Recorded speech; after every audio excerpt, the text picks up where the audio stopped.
2022년 10월 5일 쉴만한 물가교회 온라인 새벽 예배에 오신 여러분들을 주님의 이름으로 환영합니다.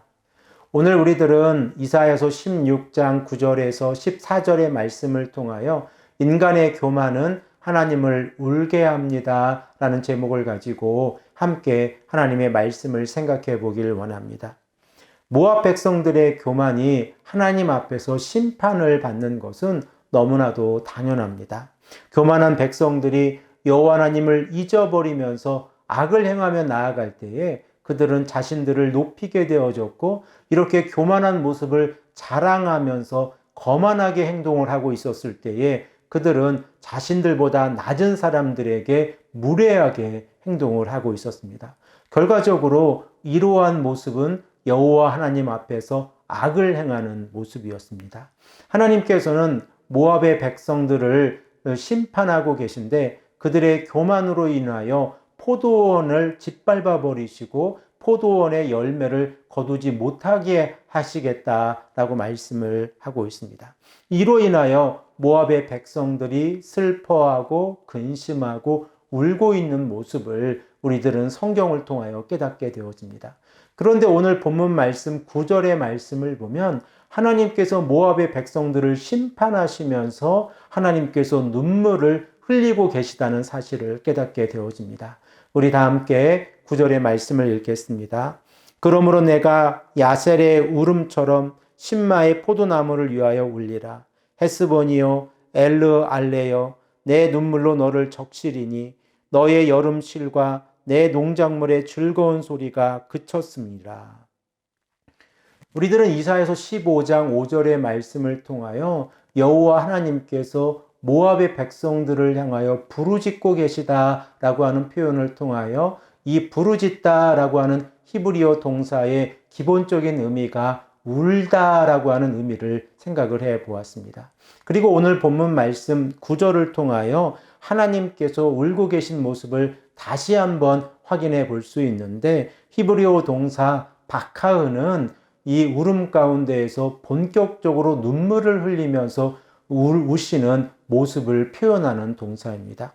특별히 이사야 선지자는 본문 9절에서 울다라고 하는 동사와 울음이라고 하는 명사를 같이 사용을 하면서 하나님의 눈물을 강조하고 있습니다. 이렇게 하나님께서 모압 백성들을 심판하시면서 그들을 향하여 울고 계시다라고 하는 이 마음을 우리는 깨닫게 되어집니다. 또한 11절의 말씀을 보면 하나님께서 모압 백성들을 위하여 울고 계신데, 마치 수금 같은 소리를 내시고 창자가 뒤틀리는 그런 상태처럼 하나님께서 모압 백성들을 향하여 울고 계시다라고 표현을 하고 있습니다. 우리 다 함께 11절의 말씀을 읽겠습니다. 이러므로 내 마음이 모압을 위하여 수금같이 소리를 바라며 내 창자가 기라레셋을 위하여 그러하도다. 성경에서 슬픔이라고 하는 이러한 상황 가운데에서 창자라고 하는 단어가 사용이 되어질 때는 극심한 슬픔을 표현할 때 사용되어지는 단어입니다. 예레미야가 2장의 말씀을 보면 하나님께서 예루살렘 백성들의 죄로 인하여 슬퍼하고 울고 계시면서 진노하고 계신 모습이 기록되어져 있는데, 특별히 이 시간에 11절의 말씀을 읽겠습니다. 내 눈이 눈물에 상하며 내 창자가 끊어지며 내 간이 땅에 쏟아졌으니 이는 딸 내 백성이 패망하여 어린 자녀와 젖 먹는 아이들이 성읍 길거리에 기절함이로다. 하나님께서 예루살렘 백성들이 하나님 앞에서 악을 행하며 살아갈 때에 하나님께서 창자가 뒤틀리는 그런 고통 가운데에서 예루살렘의 백성들을 향하여 울고 계시다라고 하는 표현이 예레미야 애가 2장 11절에 기록이 되어져 있습니다. 그러면 왜 하나님께서는 오늘 본문 말씀에서 모압의 백성들을 향하여 울고 계십니까? 우리가 지속적으로 생각해 보고 있는 것처럼 모압 백성들이 그모스 신을 섬기면서 우상을 섬기는 모습과 여호와 하나님을 잊어버리고 악을 행하면서 거만하게 행동을 하는 이러한 모습 때문에 그렇습니다. 이로 인하여 여호와 하나님 앞에서 하나님을 경외하지 아니하고 하나님을 떠나 살아가고 있을 때에 하나님께서는 슬퍼하고 계시고 또한 모압의 백성들을 심판하시면서 울고 계시다라고 하는 이 마음을 우리는 깨닫게 되어집니다. 그러면 하나님께서는 모압의 백성들을 어떻게 심판하고 계십니까? 우리 다 함께 본문 10절의 말씀을 읽겠습니다. 즐거움과 기쁨이 기름진 밭에서 떠나고 포도원에는 노래와 즐거운 소리가 없어지겠고 틀에는 포도를 밟은 사람이 없으리니 이는 내가 즐거운 소리를 그치게 하였습니다. 결과적으로 이사야서 16장 9절 하반절의 말씀에 내 농작물의 즐거운 소리가 그쳤음이라 라고 하는 이 말씀이 어떻게 실현되어지는지가 본문 10절에 기록이 되어져 있습니다. 그들 가운데에서 농작물 가운데에서 수확의 기쁨을 전혀 누리지 못하면서 하나님의 심판을 받고 있고 그들이 자랑하고 있었던 포도밭은 짓밟히고 있는 상황 가운데 있습니다.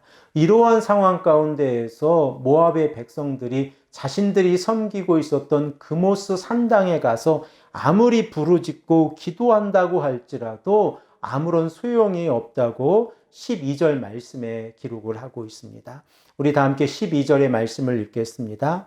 모압이 그 산당에서 피곤하도록 봉사하며 자기 성소에 나아가서 기도할지라도 소용없으리로다. 모압의 백성들이 그모스 산당에 가서 그렇게 섬기면서 기도해도 아무런 소용이 없는 이유가 무엇입니까? 그 이유는 인간이 만든 우상은 스스로 움직일 수 없기 때문에 그렇습니다.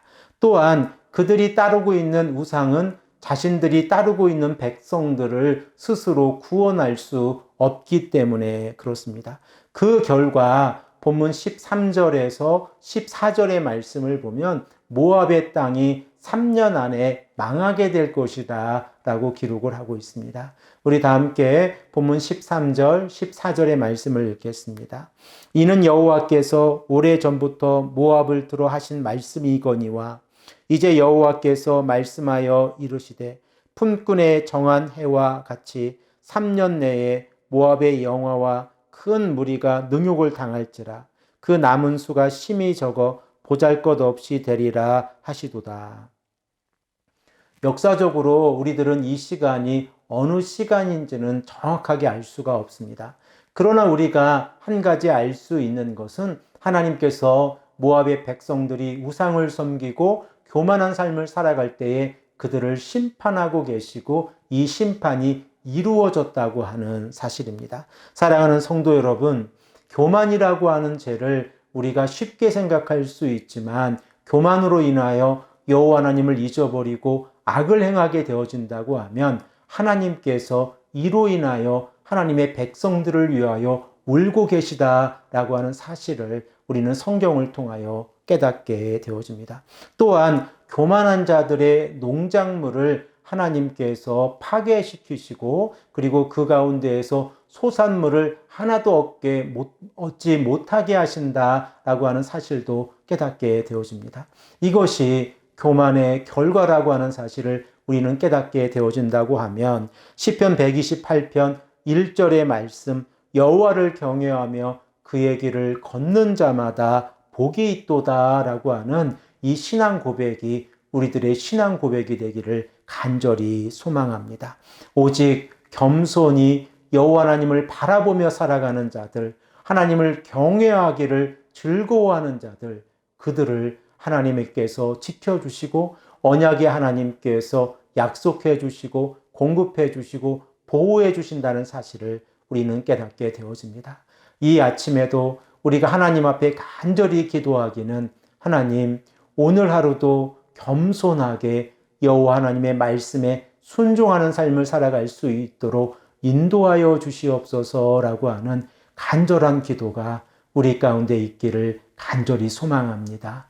함께 기도드리겠습니다. 아버지 하나님 감사합니다. 오늘도 우리에게 말씀하셔서 모압의 백성들이 교만 가운데에서 죄를 짓고 있을 때에 하나님께서 슬피 울고 계시다는 사실을 깨닫게 하시니 감사합니다.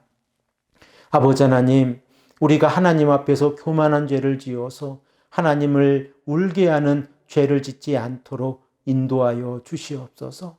오직 여호와 하나님을 경외하고 말씀에 순종하는 귀하고 복된 하루가 될 수 있도록 인도하여 주시옵소서. 감사드리오며 사랑이 많으신 예수 그리스도의 이름으로 간절히 기도합니다. 아멘.